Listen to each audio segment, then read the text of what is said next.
Password தெரியாம login பேஜை bypass பண்ண முடியும் அப்படின்னு சொன்னா நீங்க நம்புவீங்களா? எஸ்.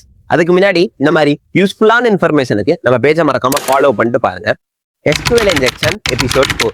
அதான் ஆத்தென்டிகேஷன் பேஸ்ட் SQL இன்ஜெக்ஷன் அப்படின்னு சொல்லி சொல்லுவோம். லாகின் பேஜ் ஆத்தென்டிகேஷன் ப்ராசஸ்ல இருக்க வீக்னஸ் எக்ஸ்ப்ளாய்ட் பண்ணி ட்ரை பண்றதான் ஆத் பேஸ்ட் SQL இன்ஜெக்ஷன் அப்படின்னு சொல்லி சொல்லுவாங்க. நார்மலா யூசர் நேமும் பாஸ்வேர்டும் டேட்டா பேஸோட கம்பேர் பண்ணிட்டு ஆக்சஸ் கொடுப்பாங்க. ஆனா செக்யூர் கோடிங் ஃபாலோ பண்ணாம இருந்தா ப்ராப்ளம்ஸ் வரலாம். பர்டிகுலர்லி பாத்தீங்கன்னா week authentication, unsafe SQL queries, poor input validation இருந்தா ரிஸ்க் அதிகம். சம்டைம்ஸ் லாகின் பேஜ் வெளியில பார்த்தா செக்யூரா தெரியும். ஆனா பேக் எண்ட்ல query ஹேண்டலிங் வீக்கா இருந்தா வல்னரபிலிட்டி இருக்கலாம். அட்டாக்கர்ஸ் என்ன ட்ரை பண்ணுவாங்கன்னா ஆத்தென்டிகேஷன் லாஜிக்ல வீக்னஸ் இருக்கான்னு ஐடென்டிஃபை பண்ண ட்ரை பண்ணுவாங்க. இங்க பிக்கஸ்ட் சேலஞ்ச் என்ன அப்படின்னா வல்னரபிலிட்டி என்னன்னு தெரியாது. ஸ்மால் ரெஸ்பான்ஸ் சேஞ்சஸ் தான் க்ளூ.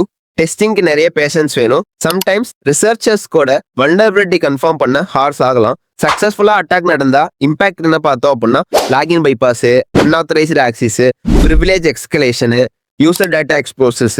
டெவலப்பர்ஸ் எப்படி இதை ப்ரிவென்ட் பண்ணலாம்னா prepared statements, input validation, strong authentication. அது மட்டும் இல்ல செக்யூர் கோடிங் ப்ராக்டிஸ் ஃபாலோ பண்ணியிருந்திருக்கணும். ரெகுலரா செக்யூரிட்டி டெஸ்டிங் பண்ணியிருந்திருக்கணும்.